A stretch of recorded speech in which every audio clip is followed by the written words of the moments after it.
Hello, everyone. Welcome to a new episode of Immigration Fridays. I'm your host, Prashanti Vedi, and we're here again to navigate the ever evolving maze of U.S. immigration law.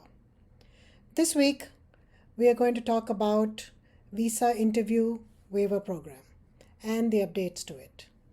So, what is the visa interview waiver program? Due to COVID, the consulate set up a system whereby they didn't have to interview every applicant that applied for a visa. They set up certain criteria based on which they could approve a visa simply based on submission of documents through a lockbox. So that was initially how the interview visa waiver program was conceived. There has been an update to this program. As of January 2024, the Department of State changed the eligibility criteria for the visa waiver program. Previously, the visa waiver program was getting extended every year, and at the end of the year, they would review that visa waiver program and see whether they should still have it or not. As of the beginning of this year, January 2024, they have decided that the interview visa waiver program should be a permanent fixture and that they should continue to review it every year, but there is no deadline or end date for this program. So it's going to be continued indefinitely, but of course subject to review every year. And not only that, the change to the interview visa waiver program this year has been that all non-immigrant visas have been included in this category, except for visitors visas, B2s. Previously, the categories were mentioned specifically. Now they have removed all mention of categories, and they say all non-immigrant visa classifications can qualify for a visa waiver program. So that's an important change from the previous years. So what are the details of the new interview visa waiver program? Firstly, they have added H2A, that is temporary agricultural and non-agricultural workers, to the interview waiver program, and non-immigrant visa applicants applying for any non-immigrant visa classification will qualify for the program as long as, number one, a visa was previously issued in any classification unless that classification was a B1, B2, and the visa is being applied within 48 months of expiry of the most recent non-immigrant visa. So the two criteria is, number one, the visa should not have been expired for more than 48 months, and number two, that any classification qualifies for it as long as they previously had a visa. But that visa should not have been a B1, B2, but it could be a different visa. For example, you could have had a F1 visa before, and you could be changing to a H1 visa. So you don't have to have a H1 visa previously to qualify for the waiver program. It could be a different type of visa, such as an F1 visa, and you're changing to a H1. So that's an important distinction that they made, and made it much easier, and many more people now qualify for the visa waiver program. Of course, the general legal requirements for the interview waiver program remain in place. Number one, the applicant must apply in his or her home country or country of residence.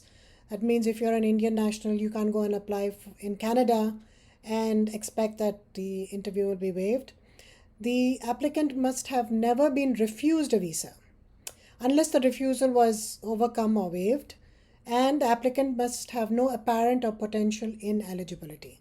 So for example, if you are ineligible or inadmissible, or you have a bar of 10 years because of some misinformation that you gave the USCIS or gave the Department of State, or maybe because you were out of status, or maybe you accrued unlawful presence, then you will not be given the benefit of an interview waiver. Also, I wanted to point out some of my insights into this interview waiver program and how it's been working over the years.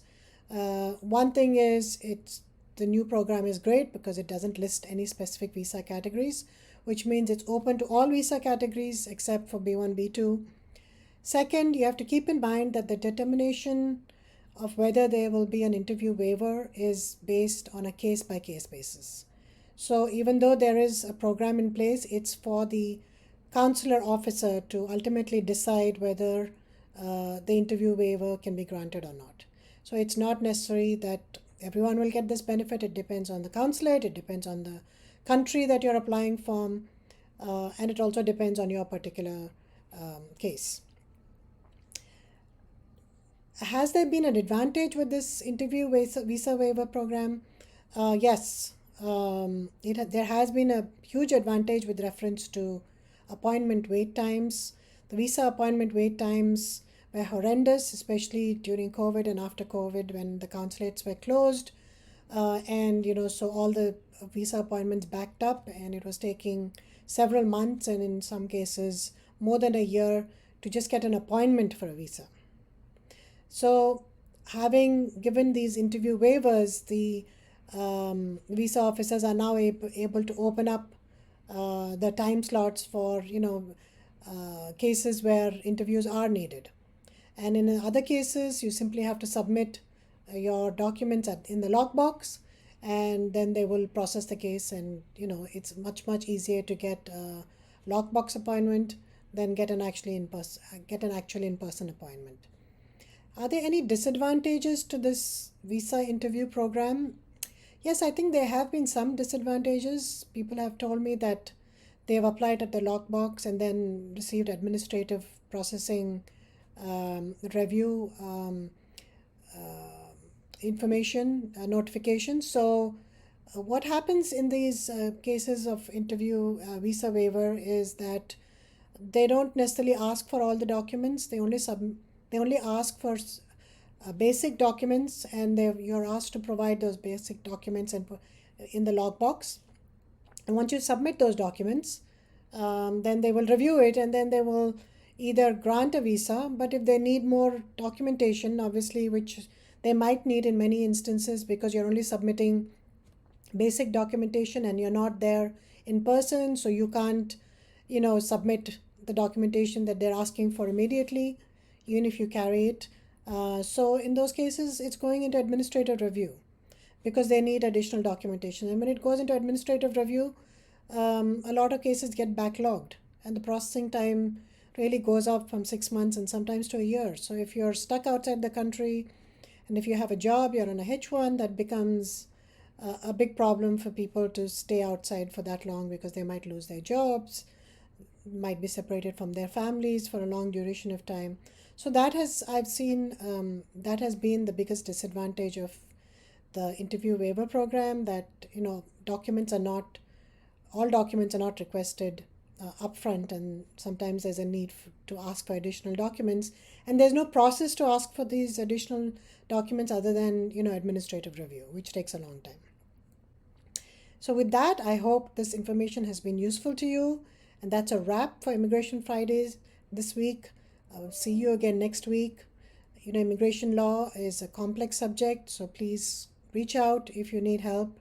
You can send me an email, prashanti@readyesq.com, or you can call me 212-355-354-1010.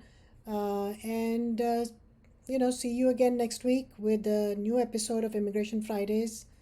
Take care until then. Don't forget to subscribe and like. Thank you.